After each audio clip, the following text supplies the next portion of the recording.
ನಮಸ್ಕಾರ, ನಾನ್ ಶರ್ಮಿತಾ ಶೆಟ್ಟಿ. ರಷ್ಯಾದ major general ಹತ್ಯೆ ಆಗಿದೆ. ಯುಕ್ರೇನ್ನಿಂದ ಈ ಹೇಳಿಕೆ ಬಿಡುಗಡೆಯಾಗಿದೆ. ರಷ್ಯಾದ ಮೇಜರ್ ಜನರಲ್ ಆಂಡ್ರೇ ಸುಕೋವ್ಸ್ಕಿ ಹತ್ಯೆ ಆಗಿದೆ ಅಂತ ಯುಕ್ರೇನ್ ಇದೀಗ ಹೇಳಿಕೊಂಡಿದೆ. ಒಂದ್ ಕಡೆ ರಷ್ಯಾ ಹೇಳ್ತಾ ಇದೆ, ಯುಕ್ರೇನ್ ಅಧ್ಯಕ್ಷ ಹೇಳ್ತಾ ಇರೋದೆಲ್ಲ ಸುಳ್ಳು, ನಂಬಬೇಡಿ ಅವರ ಸ್ಟೇಟ್ಮೆಂಟ್ಗಳನ್ನ ಅಂತ. ಇನ್ನೊಂದು ಕಡೆ ಯುಕ್ರೇನ್ ಈಗ ನಾವು ಸಾಕಷ್ಟು ಸೈನಿಕರನ್ನ, ರಷ್ಯಾ ಸೈನಿಕರನ್ನ ಹತ್ಯೆ ಮಾಡಿದೀವಿ ಅಂತ ಹೇಳ್ಕೊಳ್ತಾ ಇದೆ. ಜೊತೆಗೆ ರಷ್ಯಾದ ಮೇಜರ್ ಜನರಲ್ ಹತ್ಯೆ ಆಗಿದೆ ಅಂತ ಈಗ ಯುಕ್ರೇನ್ ಹೇಳಿಕೆಯನ್ನ ಬಿಡುಗಡೆ ಮಾಡಿದೆ. ಇದಕ್ಕೆ ರಷ್ಯಾ ಉತ್ತರ ಏನಾಗಿರುತ್ತೆ ಅಂತ ನೋಡ್ಬೇಕಾಗುತ್ತೆ. ಯಾಕಂದ್ರೆ ಯುಕ್ರೇನ್ ಏನೇ ಹೇಳಿದ್ರು ಕೂಡ ಯುದ್ಧದ ವಿಷಯವಾಗಿ ಸ್ಟೇಟ್ಮೆಂಟ್ ರಿಲೀಸ್ ಮಾಡಿದ್ರೆ ಅದನ್ನ ರಷ್ಯಾ ಒಪ್ಕೊಳ್ಳೋದಕ್ಕೆ ರೆಡಿ ಇಲ್ಲ, ಸುಳ್ಳು ಹೇಳ್ತಿದ್ದೀರಾ ಅಂತ ಪದೇ ಪದೇ ಹೇಳ್ತಾ ಇದೆ. ಬಟ್ ಈಗ ರಷ್ಯಾದ ಮೇಜರ್ ಜನರಲ್ ಹತ್ಯೆ ಆಗಿದೆ ಅಂತ ಯುಕ್ರೇನ್ ಹೇಳಿಕೆಯನ್ನ ಬಿಡುಗಡೆ ಮಾಡಿದೆ.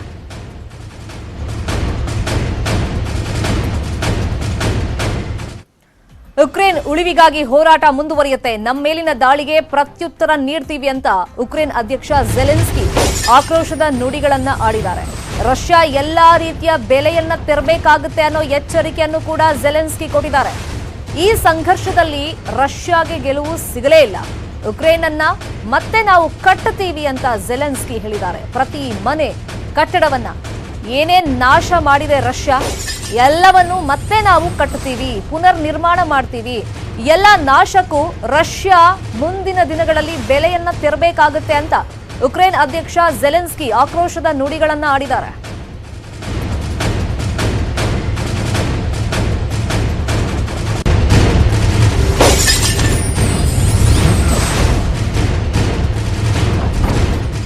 ಇನ್ನು ಅಣು ಬಾಂಬ್ ದಾಳಿ ಬಗ್ಗೆ ರಷ್ಯಾ ಪರಿಶೀಲಿಸಿಲ್ಲ, ನ್ಯೂಕ್ಲಿಯರ್ ವಾರ್ ಬಗ್ಗೆ ನಾವು ಯೋಚಿಸಿಲ್ಲ ಅಂತ ರಷ್ಯಾ ವಿದೇಶಾಂಗ ಸಚಿವ ಲಾವ್ರೋವ್ ಹೇಳಿಕೆಯನ್ನು ಕೊಟ್ಟಿದ್ದಾರೆ.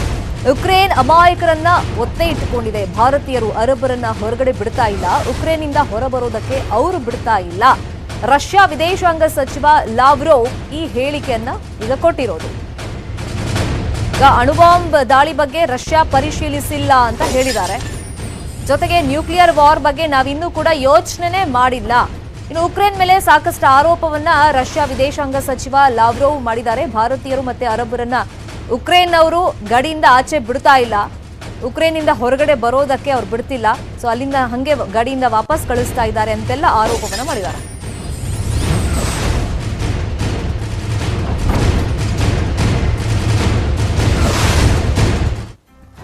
ಕಾರ್ಕಿವ್ ಹಾಗೇನೆ ಕೀವ್ನಿಂದ ಭಾರತಕ್ಕೆ ಮತ್ತೆರಡು ವಿಮಾನ ಬರ್ತಾ ಇದೆ. ಪೋಲೆಂಡ್ ಹಾಗೇನೆ ರೊಮೇನಿಯಾದಿಂದ ವಿದ್ಯಾರ್ಥಿಗಳು ಬಂದಿದ್ದಾರೆ. ದೆಹಲಿಯ ಕರ್ನಾಟಕ ಭವನಕ್ಕೆ ಸುಮಾರು 27 ವಿದ್ಯಾರ್ಥಿಗಳು ಬಂದಿದ್ದಾರೆ ಅಂತ ಲೇಟೆಸ್ಟ್ ಅಪ್ಡೇಟ್ ಲಭ್ಯವಾಗ್ತಾ ಇದೆ.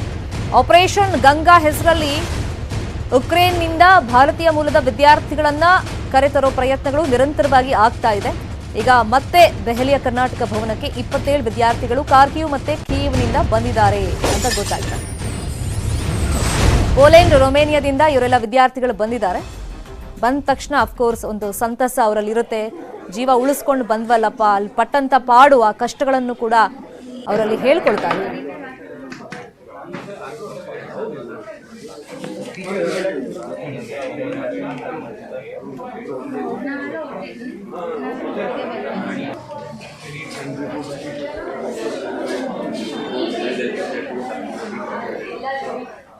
ಇನ್ನು ಯುಕ್ರೇನ್ನಿಂದ ಪೋಲೆಂಡ್ಗೆ ಬಂದಿದ್ದಾರೆ ಕೊಡಗಿನ ವಿದ್ಯಾರ್ಥಿಗಳು. ಪೋಲೆಂಡ್ಗೆ ಬಂದು ಆಶ್ರಯವನ್ನ ಪಡೆದಿದ್ದಾರೆ ಕೊಡಗಿನ ವಿದ್ಯಾರ್ಥಿಗಳು ಅಂತ ಗೊತ್ತಾಗಿದೆ.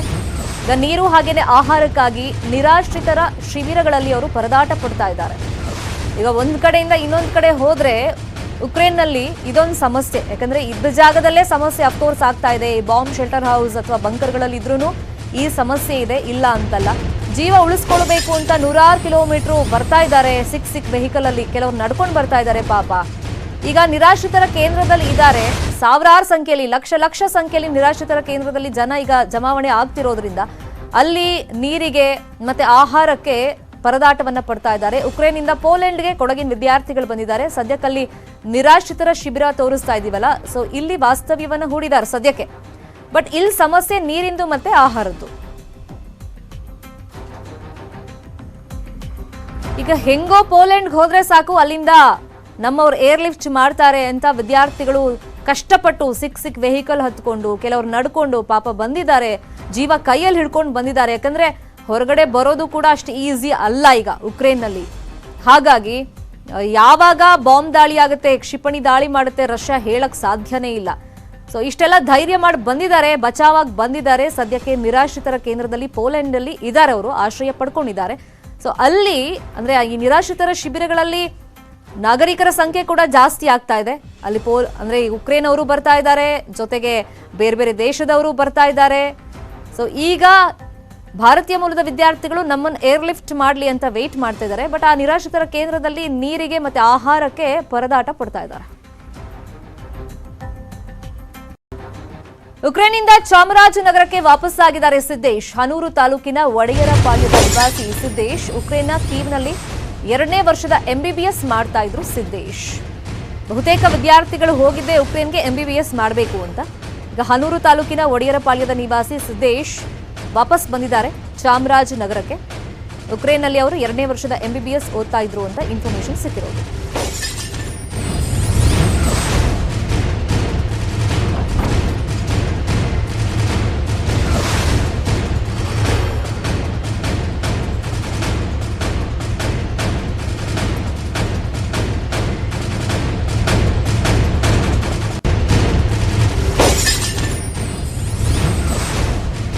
ಈಗ ಉಕ್ರೇನ್ನಿಂದ ಚಾಮರಾಜನಗರಕ್ಕೆ ಸಿದ್ದೇಶ್ ವಾಪಸ್ಸಾಗಿದ್ದಾರೆ. ಹನೂರು ತಾಲೂಕಿನವರವರು, ಹನೂರು ತಾಲೂಕಿನ ಒಡೆಯರಪಾಳ್ಯದ ನಿವಾಸಿ.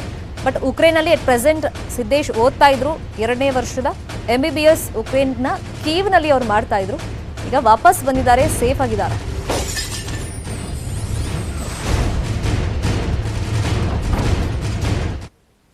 ಇನ್ನು ಉಕ್ರೇನ್ನಲ್ಲಿ ಸಿಲುಕಿದ ಕನ್ನಡಿಗರು ಪರದಾಟವನ್ನು ಪಡ್ತಾ ಇದ್ದಾರೆ. ಸಂಕಷ್ಟದ ಬಗ್ಗೆ ವಿಡಿಯೋ ಮಾಡಿದ್ದಾರೆ ವಿದ್ಯಾರ್ಥಿ ಯಶವಂತ್ ರೆಡ್ಡಿ. ಉಕ್ರೇನ್ನಿಂದ ಹೊರಡೋದಕ್ಕೆ ಟ್ರೈನ್ ಸಿಗ್ತಾ ಇಲ್ಲ ಅಂತ ತಮ್ಮ ಅಳಲನ್ನ ತೋಡ್ಕೊಂಡಿದ್ದಾರೆ. ರೆಡಿ ಆಗೋದಾಗ ಹೇಳಿದ್ಮೇಲೆ ಕರ್ಕೊಂಡು ಹೋಗ್ಲಿಲ್ಲ. ಕಾರ್ಕಿವ್ನಿಂದ ಪಿಶಾಶಿನ್ ಎಂಬ ಊರಿಗೆ ನಾವು ಬಂದ್ವಿ. 25 ಕಿಲೋಮೀಟರ್ ದೂರ ನಾವು ನಡ್ಕೊಂಡೇ ಬಂದಿದ್ದೀವಿ. ನಮ್ಗೆ 2-3 ದಿನಗಳಿಂದ ಊಟ ಇಲ್ಲ, ಬಿಸ್ಕೆಟ್ ತಿಂದು ಕಾಲ ಕಳೀತಾ ಇದ್ದೀವಿ. ಬೇಗ ಕರೆಸ್ಕೊಳ್ಳಿ ನಮ್ಮನ್ನ ಅಂತ ಯಶವಂತ್ ರೆಡ್ಡಿ ತಮ್ಮ ಅಳಲನ್ನ ತೋಡ್ಕೊಂಡಿದ್ದಾರೆ.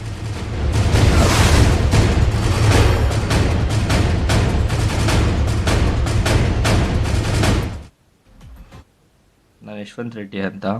ನಿನ್ನೆ actually along with 200 Karnataka students ಮತ್ತು 1500 ಇಂಡಿಯನ್ ಸ್ಟೂಡೆಂಟ್ಸ್ ಎಲ್ಲರೂ ನಾವು ಕಾರ್ಕಿವಿಂದ ಹೊರಡಬೇಕಿತ್ತು. But due to some reasons ನಮಗೆ ಟ್ರೈನ್ ಸಿಕ್ಕಿಲ್ಲ. ಯಾಕಂದರೆ they were lot of Ukrainians who were transporting from Kharkiv yesterday as it was in state ಲಾ.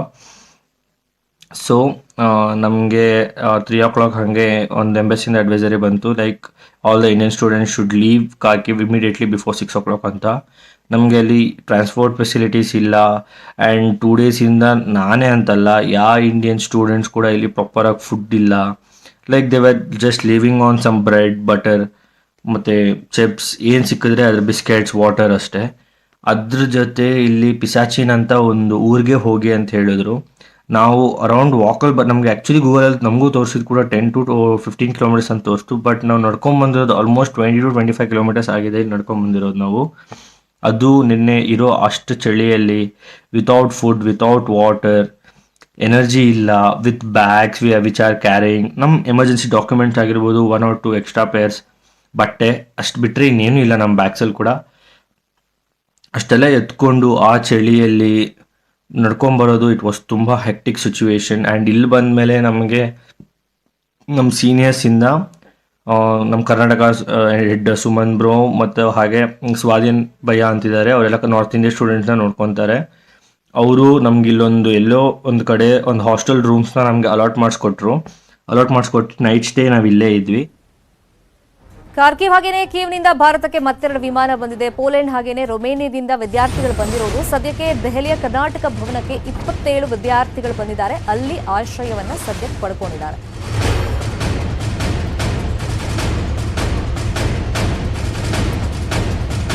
ಈ ಬಗ್ಗೆ ಮಾತಾಡೋದಕ್ಕೆ ಉಕ್ರೇನ್ನಿಂದ ಮರಳಿರುವಂತಹ ವಿದ್ಯಾರ್ಥಿ ಗಿರೀಶ್ ಅವರು ನಮ್ಮ ಜೊತೆ ಲೈವ್ ನಲ್ಲಿ ಕನೆಕ್ಟೆಡ್ ಇದ್ದಾರೆ. ಗಿರೀಶ್, ಸೊ ಹೇಗಿದ್ದೀರಾ ಈಗ?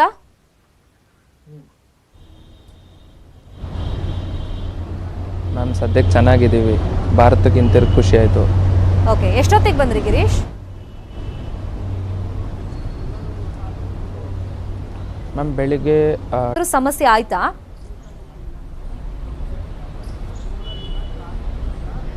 ಮ್ಯಾಮ್ ಇಂಡಿಯನ್ ಎಂಬೆಸಿ ಹೇಳಬೇಕು ಅಂದರೆ ರೆಸ್ಪಾನ್ಸ್ ತುಂಬ ಲೇಟ್ ಅವ್ರದ್ದು, ಹಾಂ ಟೈಮ್ಲಿ ರೆಸ್ಪಾನ್ಸ್ ಇರಲ್ಲ. ಪ್ಲಸ್ ಅವ್ರು ಏನು ಅಡ್ವೈಸರ್ ಇಶ್ಯೂ ಮಾಡಿದರು ಅದೆಲ್ಲ ಎಂಬೆಸಿ ಅವ್ರ ಪರ್ಟಿಕ್ಯುಲರ್ ಸಿಟಿಸನ್ಸ್ನ ಎವ್ಯಾಕ್ಯುವೇಟ್ ಮಾಡಿ ಅಂತ ಹೇಳಿದ್ಮೇಲೆ ನಮ್ಮ embassy one of the last embassy ಇತ್ತು ಎವ್ಯಾಕ್ಯುವೇಟ್ ಮಾಡಿ ಅಂತ ಹೇಳೋಕ್ಕೆ. ಸೊ ಅಡ್ವೈಸರಿ ಸಿಕ್ಕೋದ್ರಲ್ಲೂ ನಮಗೆ ಡಿಲೇ ಆಗಿತ್ತು.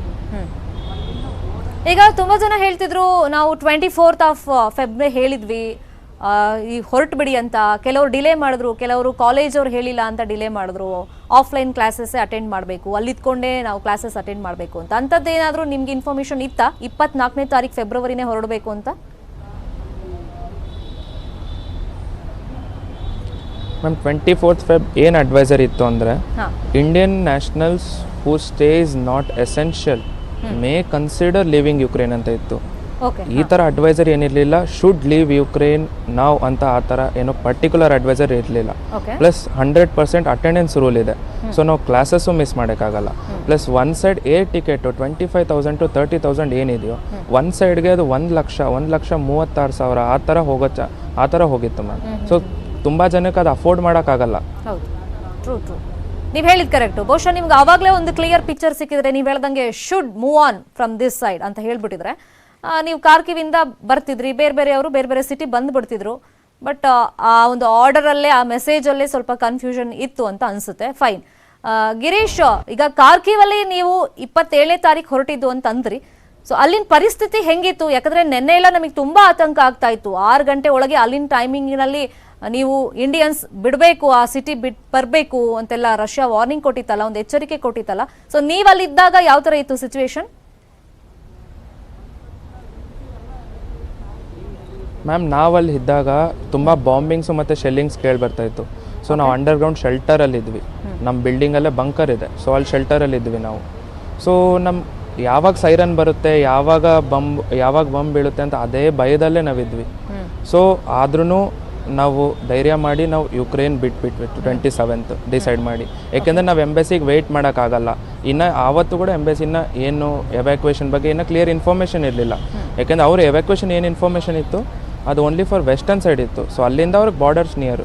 ಸೊ ಈಸ್ಟರ್ನ್ ಸೈಡ್ ಕೀವು ಮತ್ತು ಸುಮಿ, ಸೊ ಈ ಸೈಡ್ ಇರೋರ್ಗೆ ಏನೂ ಹೆಲ್ಪ್ ಇಲ್ಲ ಎಂಬೆಸಿಯಿಂದ. ಸೊ ನಾವು ಅಲ್ಲಿ ಎಷ್ಟು ದಿನ ಉಳ್ಕೊತೀವೋ ಅಷ್ಟು ನಮಗೆ ರಿಸ್ಕ್ ಜಾಸ್ತಿ.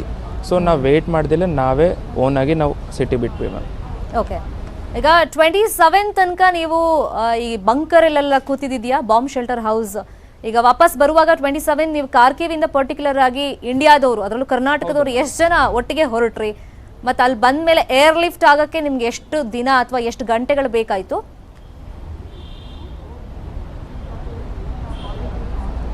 ಓಕೆ ಮ್ಯಾಮ್, ಕರ್ನಾಟಕದವರು ಅಂದರೆ ತುಂಬ ಜನ ಇದ್ದರು.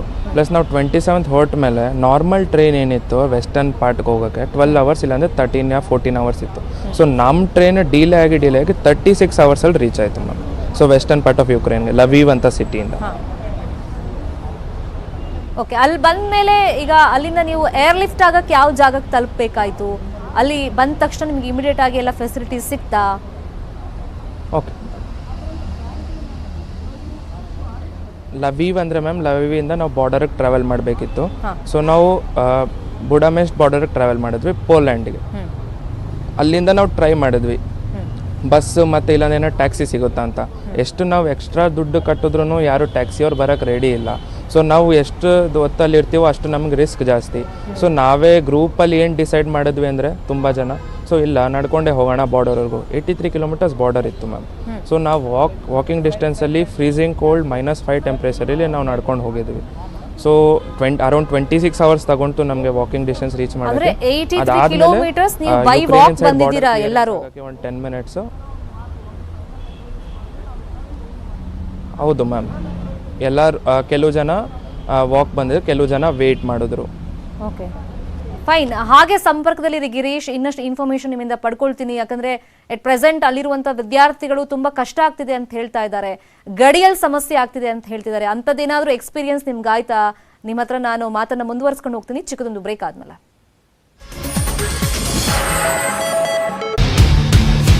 ये हिजाब रखने का मतलब क्या है? अब उसकी खूबसूरती दिखनी चाहिए, उसकी खूबसूरती छुपाने के लिए. ಜಮೀರ್ ಎಡವಟ್ಟು ಮೊದಲು ಬ್ರೇಕ್ ಮಾಡಿದ್ದೆ ನ್ಯೂಸ್ 18. ವಿವಾದಾತ್ಮಕ ಹೇಳಿಕೆಯನ್ನ ಕೊಟ್ಟಿದ್ದಾರೆ ಮಾಜಿ ಸಚಿವ ಶಾಸಕ ಜಮೀರ್ ಅಹಮದ್ ಖಾನ್. रेप रेट जो है वो सबसे हाईएस्ट हिंदुस्तान के अंदर है, लेकिन होशे पर्दे में नहीं होने की वजह से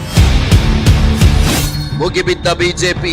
ರಕ್ಷಣೆ ಅನ್ನೋದು ಹೇಗ್ ಸಿಗುತ್ತೆ ನಾನ್ ಹೇಳಲ್ಲ ಅವ್ರಿಗೆ ವಾಪಸ್ ನಿಮ್ ಮನೆ ಗಂಡು ಮಕ್ಕಳಿಗೆ ಬುದ್ಧಿ ಹೇಳಿ. ಪ್ರಗತಿಪರ ಹಾದಿಯಲ್ಲಿ ಮುಂದಕ್ಕೆ ತರಬೇಕು ಅಂತ ನೋಡ್ತಕ್ಕಂಥ ಟೈಮಲ್ಲಿ ಹೆಣ್ಣು ಮಕ್ಕಳ ಹಕ್ಕನ್ನ ದಮನ ಮಾಡ್ತಕ್ಕಂಥದ್ದು. ಡಿ.ಕೆ. ಶಿವಕುಮಾರ್ ಅವರು ಸಿದ್ದರಾಮಯ್ಯ ಅವರು ಕೂಡಲೇ ಕ್ರಮವನ್ನು ತೆಗೆದುಕೊಳ್ಬೇಕು ಅಂತ.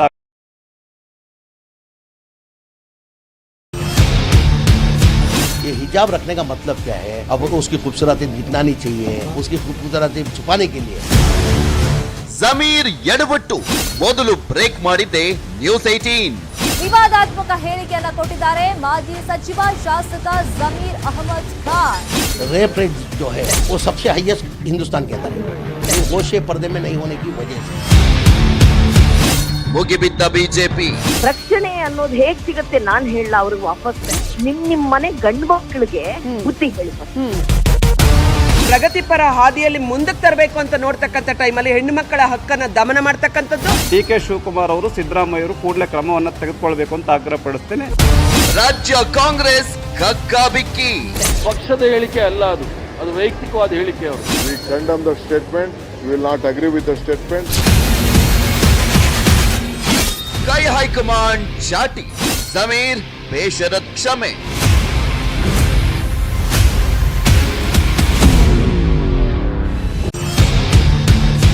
ये हिजाब रखने का मतलब क्या है? अब उसकी खूबसूरती दिखनी चाहिए, उसकी खूबसूरती छुपाने के लिए.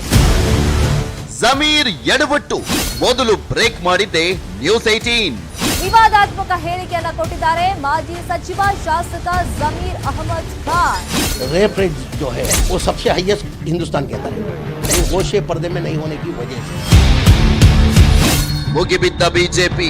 ರಕ್ಷಣೆ ಅನ್ನೋದು ಹೇಗ್ ಸಿಗುತ್ತೆ ನಾನ್ ಹೇಳಲ್ಲ ಅವ್ರಿಗೆ ವಾಪಸ್ ನಿಮ್ ಮನೆ ಗಂಡು ಮಕ್ಕಳಿಗೆ ಬುದ್ಧಿ ಹೇಳಿ. ಪ್ರಗತಿಪರ ಹಾದಿಯಲ್ಲಿ ಮುಂದಕ್ಕೆ ತರಬೇಕು ಅಂತ ನೋಡ್ತಕ್ಕಂಥ ಟೈಮಲ್ಲಿ ಹೆಣ್ಣು ಮಕ್ಕಳ ಹಕ್ಕನ್ನ ದಮನ ಮಾಡ್ತಕ್ಕಂಥದ್ದು. Welcome back. ನಮ್ಮ ಜೊತೆ ಮಾತಾಡ್ತಾ ಇದ್ರು ಉಕ್ರೇನಿಂದ ಮರಳಿರುವಂತಹ ವಿದ್ಯಾರ್ಥಿ ಗಿರೀಶ್. ಎಟ್ ಪ್ರೆಸೆಂಟ್ ಡೆಲ್ಲಿಲಿ ಅವರು ಇದ್ದಾರೆ. ಈಗ ರಿಟರ್ನ್ ಬರ್ಬೇಕಾಗುತ್ತೆ ಅವರು ಕರ್ನಾಟಕಕ್ಕೆ.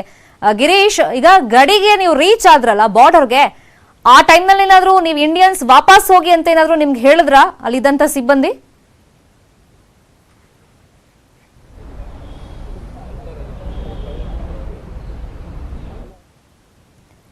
ಗಿರೀಶ್, ನಾನು ಕೇಳ್ತಾ ಇದ್ದೆ, ನನ್ನ ವಾಯ್ಸ್ ನಿಮಗೆ ರೀಚ್ ಆದ್ರೆ ತುಂಬಾ ಜನ ಸ್ಟೂಡೆಂಟ್ಸ್ ಕಂಪ್ಲೇಂಟ್ ಮಾಡ್ತಿರೋದು, ನಾವು ಬಾರ್ಡರಿಗೆ ಹೆಂಗೋ ಬರ್ತಾ ಇದೀವಿ ಕಷ್ಟಪಟ್ಟು, ಆದ್ರೆ ನೀವು ಇಂಡಿಯನ್ಸ್ ನೀವು ವಾಪಸ್ ಹೋಗಿ ಅಂತ ಕಳಿಸ್ತಿದ್ದಾರೆ ಅಂತ. ನಿಮ್ಗೇನಾದ್ರೂ ಅಂತ ಎಕ್ಸ್ಪೀರಿಯನ್ಸ್ ಆಯ್ತಾ?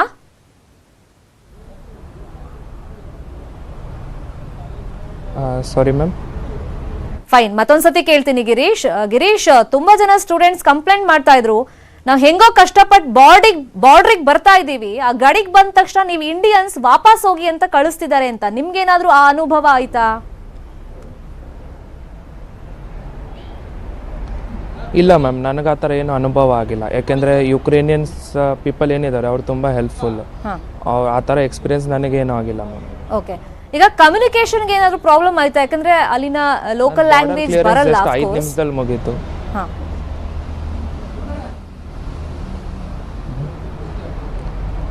ಮ್ಯಾಮ್, ಲೋಕಲ್ ಲ್ಯಾಂಗ್ವೇಜ್ ಅಂತ ಹೇಳಿದ್ರೆ ನಾನಿವಾಗ 4th ಇಯರ್ ಸ್ಟೂಡೆಂಟು. ಸೊ ನೀವು ಒಂದು ಪರ್ಟಿಕ್ಯುಲರ್ ಪ್ಲೇಸಲ್ಲಿ 2 ಇಯರ್ಸ್ ಪ್ಲಸ್ ಇದ್ದರೆ ಅದು ಭಾಷೆ ನೀವು ಮ್ಯಾನೇಜ್ ಮಾಡಬಹುದು. ಸೊ ಏನು ತೊಂದರೆ ಇಲ್ಲ. ಫೈನ್. ಈಗ 4ನೇ ವರ್ಷ ನೀವು ಓದ್ತಾ ಇರೋದಲ್ವಾ ಗಿರೀಶ್? ಇಷ್ಟು 4 ವರ್ಷದಲ್ಲಿ ನೀವು ಎಷ್ಟು ಗ್ಯಾಪ್ ಅಲ್ಲಿ ಒಂದ್ಸತಿ ನಿಮ್ಮ ಊರಿಗೆ ಬಂದು ಹೋಗ್ತಿದ್ರಿ? ನಿಮ್ಮ ಊರು ಯಾವ್ದು ಇಲ್ಲಿ ಕರ್ನಾಟಕದಲ್ಲಿ?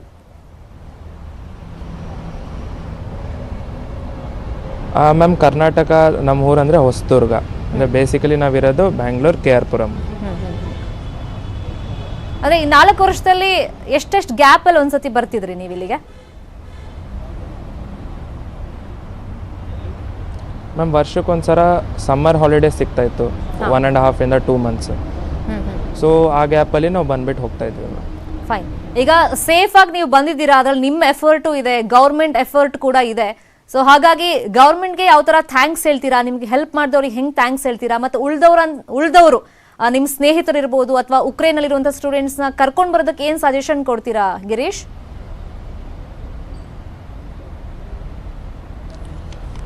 ಮ್ಯಾಮ್ ನಾವು ಸಜೆಷನ್ ಅಂದರೆ ನಾವು ಸೇಫ್ ಆಗಿದ್ದೀವಿ ಅಂತಲ್ಲ ಮ್ಯಾಮ್. ಎಷ್ಟು ಇಂಡಿಯನ್ಸ್ ಇವಾಗ ಯುಕ್ರೇನಲ್ಲಿ ಇದ್ದಾರೋ ಅವರೆಲ್ಲ ಬಂದಾದ್ಮೇಲೆ ಅದು ಮನಸ್ಸಿಗೆ ಒಂಥರ ಖುಷಿ ಆಗೋದು ಮ್ಯಾಮ್. ಯಾಕಂದರೆ ನಾವು ಒಬ್ಬರು ಬಂದಿದ್ದೀವಿ ಅಂತಲ್ಲ, ಮಿಕ್ಕಿದವ್ರು ನಮ್ಮ ಸ್ನೇಹಿತರು ಅಂತಲ್ಲ, ಯಾರೇ ಇಂಡಿಯನ್ಸ್ ಇದ್ದರೂ ಅವ್ರು ಬಂದಾದ್ಮೇಲೆ ನಮಗೆ ಖುಷಿ ಆಗೋದು. ಸೊ ಇವಾಗ ಏನು ಸಿಚುವೇಶನ್ ಇದೆ ಅಲ್ಲಿ ಪರ್ಟಿಕ್ಯುಲರ್ ಅಂದರೆ ಎಂಬೆಸಿ ಅವರೆಲ್ಲ ಏನು ಮಾಡಿದ್ರು, ಫಸ್ಟ್ ವೆಸ್ಟರ್ನ್ ಸೈಡಲ್ಲಿ ಇರೋರ್ನೆಲ್ಲ ಎವ್ಯಾಕ್ಯುಯೇಟ್ ಮಾಡೋಕ್ಕೆ ಟ್ರೈ ಮಾಡಿದ್ರು. ಕಾರ್ಕಿವ್ ಇದು ಸುಮಿ ಎಲ್ಲ ಈಸ್ಟರ್ನ್ ಸೈಡು. ಸೊ ಇಲ್ಲಿ ಯಾರೂ ಕಾನ್ಸಂಟ್ರೇಟ್ ಮಾಡಿಲ್ಲ. ಸೊ ಇಲ್ಲಿ ಮೇನ್ ಯಾಕೆಂದರೆ ಇದು ಸ್ಟೂಡೆಂಟ್ ಹಬ್. ಸೊ ಇಲ್ಲಿ ತುಂಬ ಜನ ಸ್ಟೂಡೆಂಟ್ಸ್ ಇದ್ದಾರೆ. ಸೊ ನನ್ನ ರಿಕ್ವೆಸ್ಟ್ ಏನಂದರೆ ಗೌರ್ಮೆಂಟ್ಗೆ ವೆಸ್ಟರ್ನ್ ಅಲ್ಲದೆ ಈಸ್ಟರ್ನ್ ಸೈಡೂ ಸ್ವಲ್ಪ ಕಾನ್ಸಂಟ್ರೇಟ್ ಮಾಡಿ ಅಲ್ಲಿರೋ ಸ್ಟೂಡೆಂಟ್ಸ್ನ ಎವ್ಯಾಕ್ಯುಯೇಟ್ ಮಾಡಿ ಪ್ರತಿಯೊಂದು ಇಂಡಿಯನ್ನೂ ವಾಪಸ್ ಕರ್ಕೊಂಬನ್ನಿ ಅಂತ ನಿಮ್ಮ ಚಾನಲ್ ಮುಖಾಂತರ ರಿಕ್ವೆಸ್ಟ್ ಮಾಡ್ತಾ ಇದ್ದೀನಿ. ಫೈನ್. ಥ್ಯಾಂಕ್ ಯು ಗಿರೀಶ್, ನಮ್ಮ ಜೊತೆ ಜಾಯಿನ್ ಆಗಿದ್ದಕ್ಕೆ. ಆದಷ್ಟು ಬೇಗ ನೀವು ಮನೆ ತಲುಪಿ ಅಂತ ನಾವು ಆಶಿಸ್ತೀವಿ. Thank you so much. ಮತ್ತಷ್ಟು ಸುದ್ದಿ ನೋಡೋಣ ಬ್ರೇಕ್ ಆದ್ಮೇಲೆ.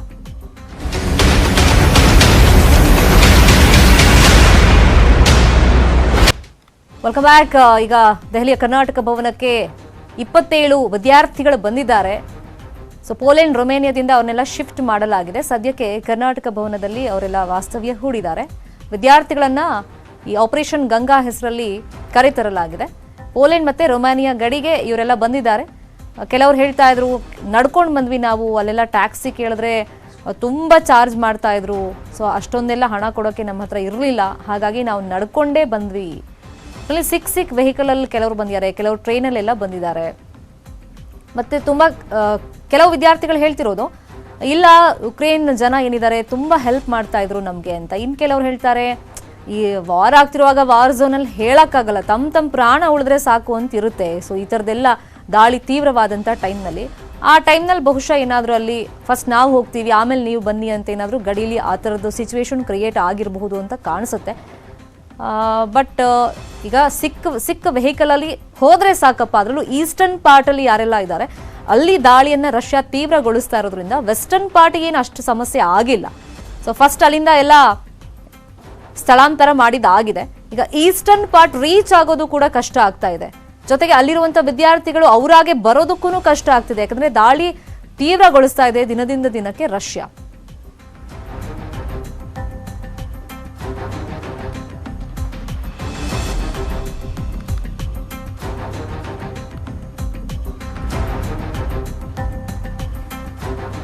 ಈಗ ಭಾರತಕ್ಕೆ ಮತ್ತೆರಡು ವಿಮಾನ ಬಂದಿದೆ.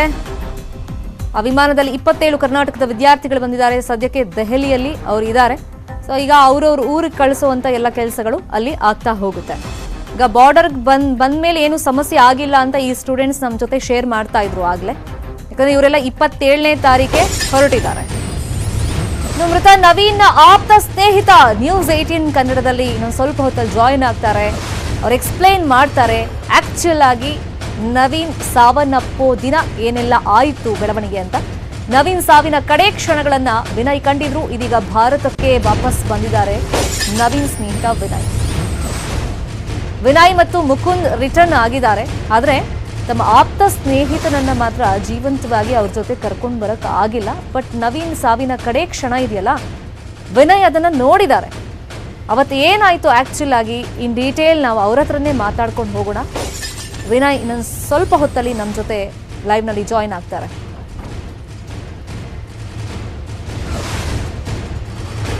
ನಮ್ಮ ಜೊತೆ ಜಾಯಿನ್ ಆಗಿದ್ದಾರೆ ನವೀನ್ ಸ್ನೇಹಿತರು ವಿನಯ್ ಹಾಗೇನೆ ಮುಕುಂದ್. ವಿನಯ್, ಮುಕುಂದ್, ನೀವು ಸೇಫ್ ಆಗಿ ಬಂದಿದ್ದೀರಾ. ಸೊ ನಮಗೆ ಬೇಜಾರಾಗುತ್ತೆ ಕೇಳಕ್ಕೆ, ನವೀನ್ ಮಾತ್ರ ಬರಕ್ ಆಗ್ಲಿಲ್ವಲ್ಲ ಅಂತ. ಸೊ ಆ ಬೇಸರ ಎಷ್ಟಿದೆ ನಿಮ್ಮಿಬ್ಬರಿಗೂ? ಫಸ್ಟ್ ವಿನಯ್ ಹೇಳಿ. ಭಾಳನೇ ಬೇಸರ ಇದೆ ಮೇಡಮ್. ನಮ್ಮನ್ನು ಲಾಸ್ಟ್ ಟೈಮು ನಮ್ಮ ಕಾರ್ಕಿವಿಂದ ಹೋಗ್ಬೇಕಾದ್ರೆ ಅವನೇ ನಮ್ಮನ್ನು ಲಾಸ್ಟಾಗಿ ಕಳಿಸ್ಕೊಟ್ಟಿದ್ದು, ಬನ್ನಿ ಅಂತೇಳಿ. ಮಿಸ್ ಮಾಡ್ಕೊಂತೀವಿ ಮೇಡಮ್ ಅವನ್ನ ಭಾಳ. ಅಫ್ಕೋರ್ಸ್. ಮುಕುಂದ್, ನಿಮ್ಮ ಒಪಿನಿಯನ್?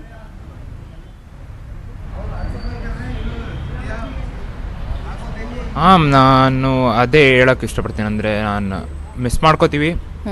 ನಂಗೆ ಇನ್ನೂ ಅನಿಸ್ತಿಲ್ಲ ಅವ್ನು ನಮ್ಮ ಜೊತೆ ಇಲ್ಲ ಅಂತ. ಸೊ ಅದ್ರ ಬಗ್ಗೆ ಅಷ್ಟೊಂದು ಮಾತಾಡೋಕ್ಕೆ ಇಷ್ಟಪಡಲ್ಲ, ಸಾರಿ. ಓಕೆ, ಅರ್ಥ ಆಗುತ್ತೆ ಮುಕುಂದ್, ನಮಗೂ ಅರ್ಥ ಆಗುತ್ತೆ. ವಿನಯ್, ಈಗ ನವೀನ್ ಆ ಬಂಕರಿಂದ ಹೊರಟ್ರಲ್ಲ, ಬಂಕರ್ ಅಥವಾ ಅಪಾರ್ಟ್ಮೆಂಟಿಂದ ಲಾಸ್ಟ್ ಟೈಮ್ ಅವ್ರು ಹೊರಟಿದ್ದು?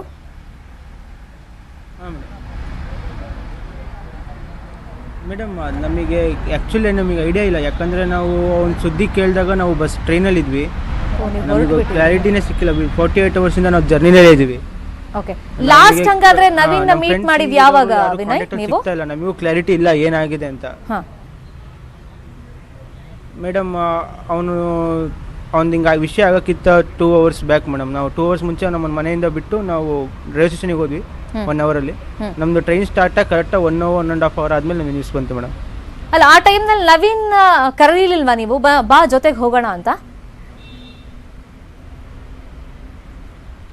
ಇಲ್ಲ ಮೇಡಮ್, ಅದು ಆ್ಯಕ್ಚುಲಿ ನಾವು 9 ಜನ ಇದು ಬಂಕರಲ್ಲಿ ಇದ್ವಿ. ನಾವೇನಂತ ಅನ್ಕೊಂಡಿದ್ವಿ ಅಂದರೆ ಫಸ್ಟು ಯಾರ್ಯಾರೋ 4-5 ಮೆಂಬರ್ಸ್ ಇನಿಷಿಯೇಟಿವ್ ತಗೊಂಡು ಲಿವಿಗೆ ಹೋಗುವ, ಯಾಕಂದರೆ ಲಿವಿವಲ್ಲಿ ಭಾಳ ಸಮಸ್ಯೆ ಇದೆ ಅಂತ ಗೊತ್ತಾಗಿತ್ತು ಮೇಡಮ್. ಫಸ್ಟ್ ಒಂದು 4 ಜನ ಇನಿಷಿಯೇಟಿವ್ ತಗೊಂಡು ರಿಸ್ಕ್ ತಗೊಂಡು ಹೋಗುವ.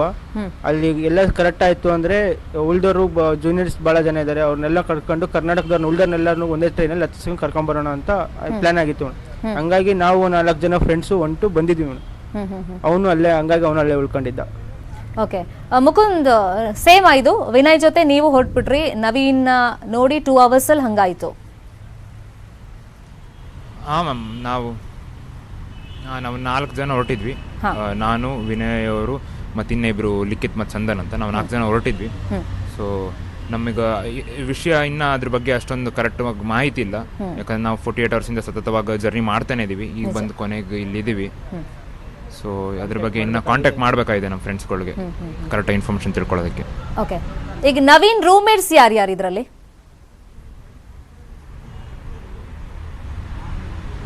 ಇದರಲ್ಲಿ ನಾವು 4 ಜನ ಮ್ಯಾಮ್, ಯಾಕಂದರೆ 9 ಜನ ನಾವು ಒಟ್ಟಿಗೆ ಇದ್ದವರು. ಯಾವಾಗ ವಾರ್ ಶುರು ಆಯಿತು ಅವಾಗಿಂದ ಇದ್ದನು ನಾವೆಲ್ಲ ಒಟ್ಟಿಗೆ ಒಂದೇ ಬಂಕರಲ್ಲಿ ಇರ್ತಿದ್ದವರು.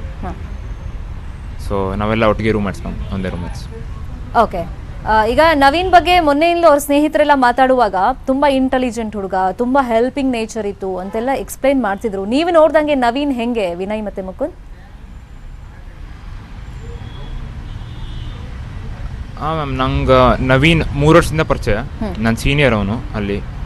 ಸೊ ನಂಗೆ ಗೊತ್ತಿರೋ ma'am, is one of the brightest student ಹೇಳ್ಬೇಕಂದ್ರೆ. ಯಾಕಂದರೆ ಅವನು ರೆಗ್ಯುಲರ್ಲಿ ಎವ್ರಿ ಡೇ ಅವನು ಡೈಲಿ ಒಂದು ರೂಟೀನ್ ಫಾಲೋ ಮಾಡ್ತಿದ್ದ. ಅವನು 10 ಗಂಟೆಗೆ ಮಲ್ಕೊಂಡು ಬೆಳಗ್ಗೆ 5 ಗಂಟೆಗೆ ಓದ್ತಿದ್ದ. ರಜೆ ಇದ್ರು ಸರಿ, ಕಾಲೇಜ್ ಇದ್ರು ಸರಿ. ಅವನು ಕಾಲೇಜ್ ಮುಗಿದಿದ್ರು ರಾತ್ರಿ ತನಕ ಮನೆಗೆ ಬರ್ತಿಲ್ಲ, ಲೈಬ್ರರಿಲಿ ಕೂತ್ಕೊ ಓದ್ತಿದ್ದ. So was a very bright and studious student ma'am. Vinay, ನೀವು ಕ್ಲಾಸ್ಮೇಟಾ ಅಥವಾ ನಿಮ್ಮ ಸೀನಿಯರಾ ನವೀನ್? ಮೇಡಮ್ ನಾನು ಅವ್ನು ಸೀನಿಯರ್ ಮೇಡಮ್. ನಾನು ಆ್ಯಕ್ಚುಲಿ 5th year ಇದ್ದೆ. ಓಕೆ, ಹಾಂ. ನನ್ನ ಜೂನಿಯರ್ ಮೇಡಮ್ ಅವನು. ನಾವು ಬಂದು ನನಗೊಂದು 3.5 years ಇಂದನೂ ಫಸ್ಟ್ ಡೇ ಇಂದನೂ ಗೊತ್ತು ಮೇಡಮ್ ನನಗೆ. ಫೈನ್. ಈಗ ಆ ಸುದ್ದಿ ಕರ್ಕ್ಯೂವಿಂದ ಬಂದಾಗಿಂದನೂ ಲಾಸ್ಟ್ ಡೇ ಮೊನ್ನೆ ಈಗ ನೀವು ಅಲ್ಲಿಂದ ಹರ್ಟ್ ಆಗಿತ್ತು, ಬಟ್ ಈ ಥರದೊಂದು ಶಾಕಿಂಗ್ ಸುದ್ದಿ ಬಂದಾಗ ಏನು ಅನ್ನಿಸ್ತು ತಕ್ಷಣಕ್ಕೆ? ಯಾಕಂದರೆ ಈ ಕ್ಷಣಕ್ಕೂ ನೀವು ನಂಬಕ್ಕೆ ಅದು ಆ ಸುದ್ದಿನ ಡೈಜೆಸ್ಟ್ ಮಾಡ್ಕೊಳಕ್ಕೆ ಆಗ್ತಾ ಇಲ್ಲ. ಅಫ್ಕೋರ್ಸ್ ಒಟ್ಟಿಗೆ 3-4 ವರ್ಷ ಅಂತಂದ್ರೆ ನಂಬಕ್ಕೆ ಆಗ್ತಾ ಇಲ್ಲ ಮೇಡಮ್.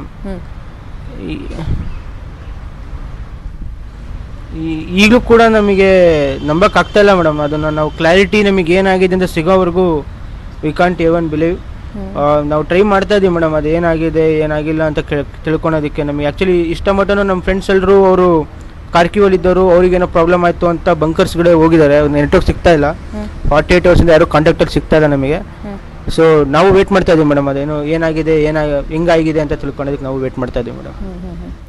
ಸರಿ, ಮುಕುಂದ್, ಈಗ ನೀವು ಹೊರಡೋ ತನಕ ಆ ಬಂಕರ್ನಲ್ಲಿ ನೀವಿದ್ರಲ್ಲ, ಮತ್ತು ನೀವು ಹೊರಡುವಾಗ ಅಫ್ಕೋರ್ಸ್ ಹೊರಗಡೆ ಬಂದಿರ್ತೀರಾ, ಸೇಫ್ ಆಗಿತ್ತು ಅಂತ ಅನ್ಸುತ್ತಾ ನಿಮಗೆ ಆ ಟೈಮಲ್ಲಿ?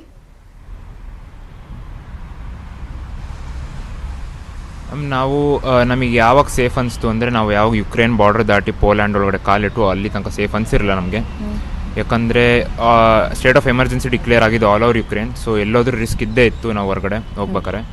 ಸೊ ನಮ್ಗೆ ಅಲ್ಲಿ ತನಕ ಸೇಫ್ ಅನಿಸಿರಲಿಲ್ಲ ಮ್ಯಾಮ್. ಪೋಲ್ಯಾಂಡ್ ಒನ್ಸ್ ನಾವು ಯಾವಾಗ ರೀಚ್ ಆಗಿ ನಮ್ಮ ಇಂಡಿಯನ್ ಎಂಬಸಿಯವರೆಲ್ಲ ಪೋಲ್ಯಾಂಡ್ ಅವರು ನಮ್ಗೆ ಕಾಂಟ್ಯಾಕ್ಟ್ ಮಾಡಿ ನಮ್ಮನ್ನೆಲ್ಲ ಸೇಫಾಗಿರಂಗೆ ನೋಡ್ಕೊಂಡ್ರು, ಅರೇಂಜ್ಮೆಂಟ್ಸ್ ಮಾಡಿದ್ರು, ಆವಾಗ ನಮ್ಗೆ ಸೇಫ್ ಅನಿಸ್ತು ರಿಯಲ್.